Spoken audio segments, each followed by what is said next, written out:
Aujourd'hui, nous allons effectuer du scrapping sur le site web de Darty. On voudra récupérer les noms des magasins, les adresses ainsi que la ville. On pourra également récupérer le statut du magasin, savoir s'il est fermé ou il est ouvert. Mais la particularité, c'est qu'on va faire le scrapping sur plusieurs pages avec l'outil Power BI. Donc, ce que je vais faire, je vais dans un premier temps regarder l'arborescence du site web. Donc admettons, si je vais sur page 2, j'ai cette arborescence. Donc je sais que si je remplace le numéro 2 par 3, je serai à la page 3. Si je remplace par 5, je serai à la page 5. Donc ça, je le copie-colle, je le garde et je vais ouvrir Power BI.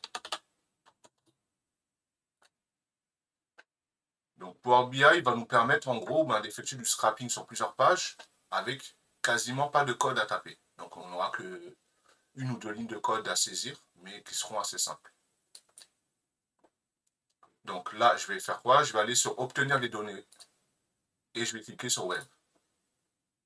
Une fois que c'est fait, je rentre l'URL. Je vais remplacer le 2 par 1. Donc, là, ça ne va pas vraiment être obligatoire vu qu'on va scraper plusieurs pages. Mais il faut garder les bonnes habitudes. Donc là, je charge mes données. Je vais sélectionner la table.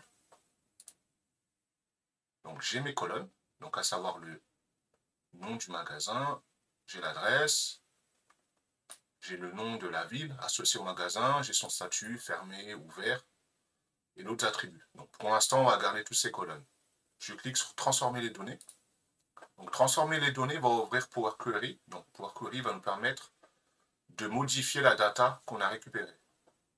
Ensuite, donc là j'ai récupéré qu'une seule page. Donc j'ai 50 lignes normalement. Donc voilà, on a 50 lignes. Donc on peut regarder ici. Donc on est à environ donc 50. Donc si je clique sur la première page, on va du premier magasin au 51e magasin sur 468. Donc ça reste cohérent. Donc nous, ce qu'on va faire, c'est aller dans l'éditeur avancé et spécifier Power BI qu'on veut récupérer plusieurs pages du site Darty. Donc ce que je vais faire, je vais ouvrir des parenthèses. Je vais créer une variable que je vais appeler, admettons, page, pour que ce soit un peu plus visible. Je vais mettre as number. Donc en gros, on crée une variable de type nombre. Ensuite, je vais créer une table. Et je vais écrire égal et je vais mettre le chevron supérieur. Une fois que c'est fait, je vais aller sur l'arborescence. Donc là, on a la page 1 qui a été récupérée, mais nous, on ne veut pas scraper que la page 1, on veut scraper toutes les autres pages. Donc on va utiliser une variable. Donc dans un premier temps, ce que je fais, j'efface le chiffre 1. Je vais ouvrir donc les côtes. Et une fois que c'est fait, donc je vais en gros taper donc ma variable. Donc en gros, je vais faire number toText. Donc en gros, c'est une fonction qui va nous permettre de convertir notre variable au format texte une fois qu'on va incrémenter la variable. Donc ça, je le montrerai plus tard. Et là, je vais taper donc ma variable donc, qui est page.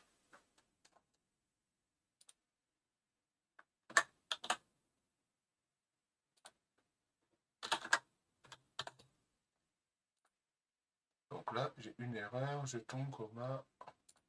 Ah oui, il manque en fait les et commerciales pour incrémenter donc la chaîne de caractères. Donc là, normalement, là, j'ai plus d'erreur, donc c'est bon. Ce que je vais faire maintenant, je vais cliquer sur OK. Donc là, je clique sur OK et j'ai ce menu qui apparaît. Donc en gros, on va me demander de renseigner la page qui m'intéresse. Donc à savoir qu'ici, on a 10 pages. Donc si je veux récupérer les 10 pages, je vais rentrer les 10 pages que je vais récupérer. Donc dans un premier temps, je vais mettre 1. Et là, je clique sur Appeler. Et je récupère donc la première page. Donc là, on a Darty Figeac. Là, je monte. je peux voir que j'ai bien Darty Figeac. Donc ce que je fais, je vais refaire la même chose. Donc là, je clique sur table 1. Et là, maintenant, je vais taper la page 2. Donc je récupère la page 2. Là, je vais taper 3 et ainsi de suite. Donc là, je vais recliquer sur appeler.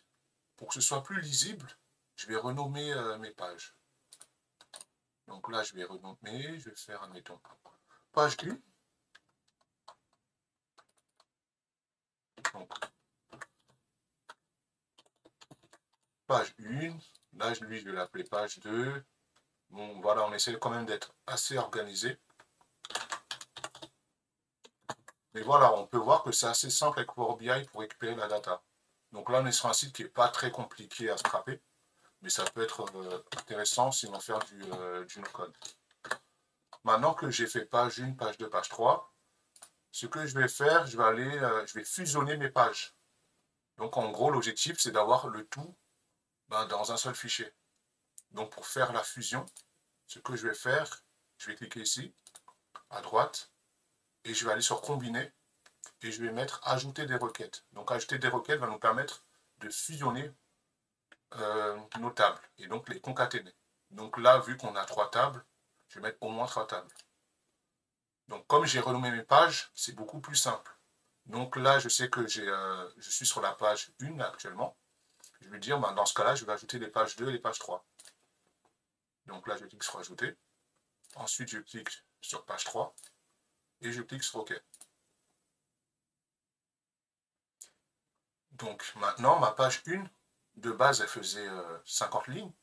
Si je vais dessus, je peux voir que maintenant, elle fait 150 pages. 150 lignes, pardon. Donc dans ce cas-là, je vais la renommer et je vais dire en gros, maintenant, je vais mettre, admettons, fichier. Je vais l'appeler fichier pour dire qu'en gros, on a toutes les lignes qui nous intéressent. J'appuie sur Entrée. Une fois que c'est fait, je clique sur Accueil.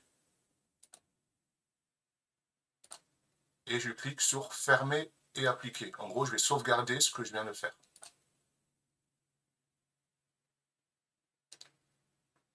Donc là, Power BI est en train de mouliner. Il est en train de sauvegarder les modifications qu'on a fait sur Power Query. Et après, on va faire comme la dernière fois. On va essayer d'exporter le tout donc au format Excel. Donc là, j'ai bien le fichier que j'ai créé, donc la table que j'ai appelée fichier. Donc ce que je vais faire, je vais prendre ici, je vais aller ici sur table. Je vais l'agrandir. Et je vais sélectionner seulement fichier. Page 2 et page 3, je ne les prends pas parce que on les a déjà concaténés dans notre table qui s'appelle fichier. Donc là, je sélectionne. Je sélectionne les colonnes qui m'intéressent. Je vais cliquer ici pour agrandir parce que là, pour l'instant, on ne voit rien. Donc là, j'ai colonne 1, donc c'est les magasins. Colonne 2, les adresses. Colonne 3, la ville. Et colonne 4, c'est le statut. En gros, fermé ou ouvert. Et colonne 5, elle ne nous sert pas à grand chose, donc je vais la décocher. Donc voilà, on n'a que celle-ci. La colonne 4, elle ne m'intéresse pas, donc je la décoche. Et après, pour que ce soit un peu plus clair, je vais renommer mes colonnes. Donc je double-clique sur la colonne. Et maintenant, je vais l'appeler magasin. Donc vous pouvez lui donner le nom que vous voulez. C'est juste du visuel. Là, c'est un peu... Donc là, maintenant, j'ai l'adresse.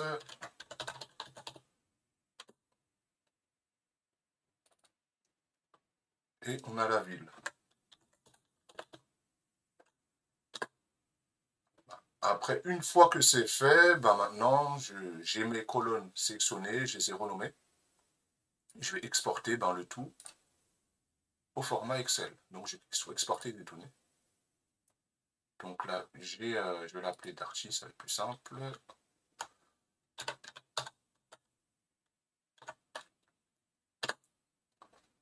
Donc j'ai bien Darty, et donc là, on peut voir qu'on a un autre fichier qui est bon. Donc ce que je vais faire, pour que ce soit un peu plus clair, je vais faire Excel.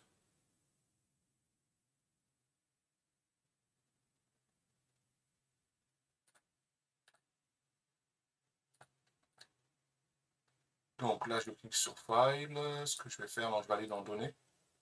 Je vais mettre Données externes.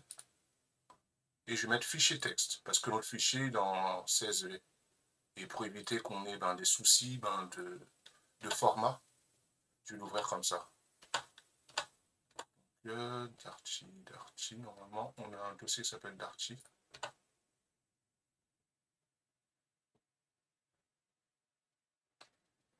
Voilà, il est là. C'est celui-ci. Ensuite, donc là, pour l'instant, le fichier, il a mal été ouvert. Ben voilà, le Excel, il a un peu du mal à reconnaître le fichier. Dans ce cas-là, je vais mettre délimité. Je vais mettre suivant.